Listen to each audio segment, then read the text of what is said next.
Coming from quite a technical background myself, it's interesting to observe Azar as the actuarial person in the group, trying to almost visually see him struggle with that and trying to tone it down and succeeding, I think, to a large extent. I don't feel that he's been the stereotypical actuary.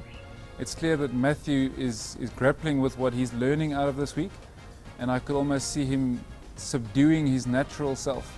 And that's meant that I think he's been probably a little bit more quiet than he should be in the conversations. But if he's really trying to maximize his own learning out of the week, that's a really good outcome. Walter, together with Aaron, has the opportunity today to really step up as a black person and speak up for a market that he would know better than some of the others. And I've been a bit disappointed that he hasn't done that, and that he hasn't really shown the innovation and the fresh thinking which that much deeper knowledge that he comes with gave him the opportunity today to really move up a level and make his mark on the competition.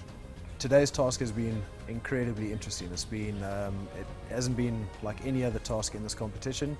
It's been completely out of the box, and it's been something I've never dealt with before. The team dynamics today have been fantastic. We've really come together and spitballed a lot of ideas.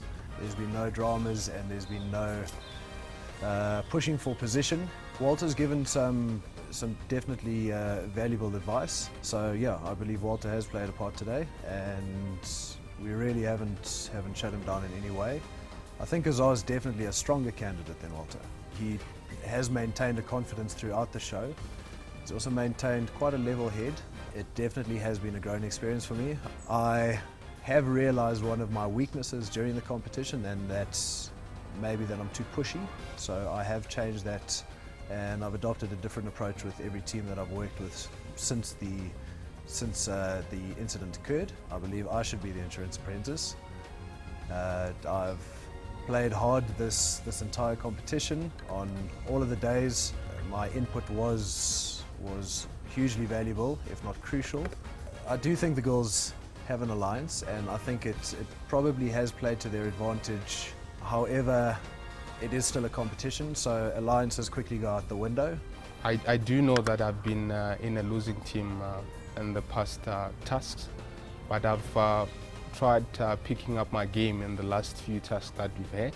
Today it's all about being more involved and being more assertive with the team. I came up with the idea that we need to actually categorize the product into either being silver, gold and platinum. I am in the black income class, so it's something that I actually am involved in. I think Roxane and Mopedi, they are of the view that because I've been in the losing team, there is absolutely no chance for me to actually step up in the game.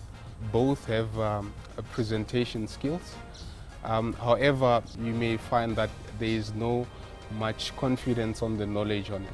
Aaron has got the corporate knowledge, and some of his knowledge is actually limited to the corporate claims. Where else on my side, I've got the commercial, and I've also have an exposure to have had a chance to audit some of the brokers on some of the claims. Azar wants things to be done in a specific way, which is his own way. He likes crushing other people's idea, but at times you need to listen to other people and listen to their experience to be able to make that decision if something is actually feasible to present or not. Matthew's leadership skills is more of being right all the time. So being a leader, you can't know everything entirely. There is things which you might not know, and you need to be able to learn from other people. So from his side, he takes it as if he knows everything, and that at some point it seems to be an ego issue. So in terms of the current task, I think my teammates will agree it's being led by me. I've got a little bit of experience here. I've done a little bit of work in terms of research for black diamond type products. Insurance as an industry is such a wide industry with so many different aspects. And a lot of the individuals have very specialized skill sets that are better than mine. And a lot of them don't have the breadth of skill set.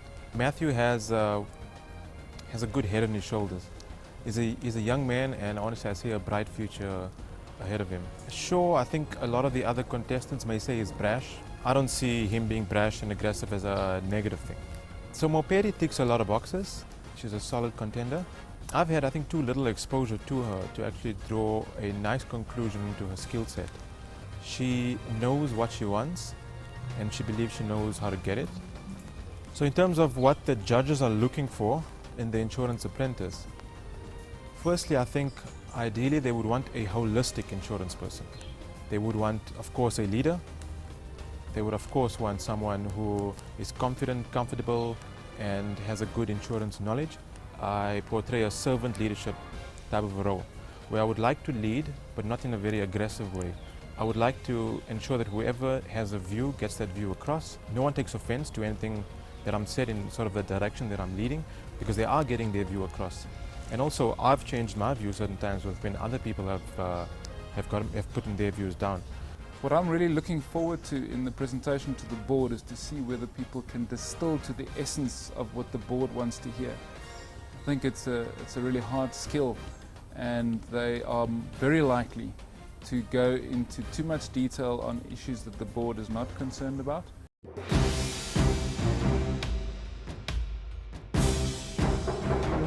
Come in, please.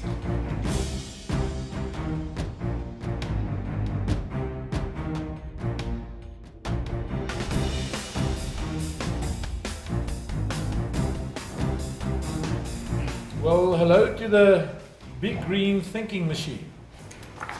We introduce Ikasi cover. Who is the customer? The black middle class, according to market research, is around 25 to 40 years of age. Their monthly income ranges between 16,000 and 50,000 per month, with an average disposable household monthly income of 8,000. We are creating a simple and easy to understand value proposition that meets the client's needs. Having done the market research, we have established that our customers are mostly affected by theft of the valuable items, car insurance, and some of them being wrongfully arrested.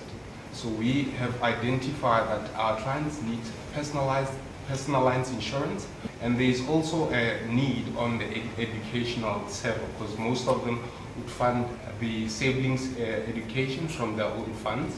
Our marketing strategy is streamlined to advertise on TV, radios, and having SMS and callbacks. Tied agents in townships, as our market is mostly on the township sites, and also print and social media. We've designed 4 innovative packages which are split by premium and affordability criteria, starting from the lowest being bronze, going to silver, to gold, and platinum obviously being the highest. A hospital cash plan in the event of illness or injury. We've also introduced a unique education saver plan, and also obviously legal coverage, as Walter suggested they needed for them being arrested, whether wrongfully or not. We want to make it such that it's simple to understand, yet also flexible. What we've decided is for each and every section, there will be a Wonga type bar, where the tied agent who's sitting with his iPad in front of the individual, or the guy over the phone, can ask how much do you wish to insure up to a certain limit. The idea of the Wonga bar I get across those benefits, but I don't understand what the relevance then is of the premium ranges for the different categories. The black community likes to have class. So the more class you have in terms of the type of insurance you've got on this category, gives you a bit of status. It appears to me to be very traditional. Tied agents, very traditional, very typical of the insurance industry. SMS callback being used by a lot of other financial services companies. So what about things like the stock file community, using other applications for cell phones or smartphones and stuff like that? Thank you very much, gentlemen. You are excused. Thank you.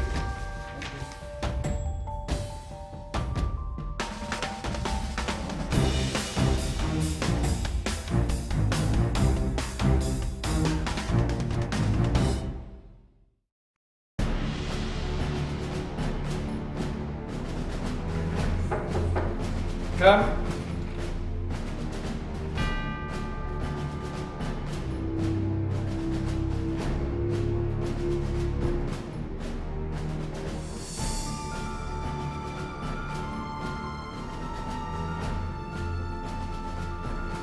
Well, teams, here we are. I will first turn to our guest for some feedback to the teams. There was not always enough listening, and I think that's something to be thinking about. I think my overall impression was that it was a very difficult task. I think for me, in the end, what has really made the difference was coming up with new innovations, even if they weren't holistic new concepts, but specific components that one can look at, and then thinking broadly about the business as opposed to just the product concept. Just two general comments. Andrew, in his introduction this morning, specified that what we were looking for is a one-page marketing brochure document, and I think what we got and what you produced wasn't that. It was more just notes to the board. It wasn't a brochure, a marketing document that could go out to the clients, as a general comment. And then secondly, I'm very pleased as a brand practitioner in insurance that all six very hardcore technical insurance people have understood that brand and people and relationships is the real hard thing in our business. I must say today we had, it's not a hung jury, it's a hung panel, I suppose. In the end we basically all agreed to agree, but it wasn't clear cut. Both presentations had merit, but marginally on the day, and as far as the appreciation of what the target market is, the winners that we decided on is now I must check again. Creative Solution.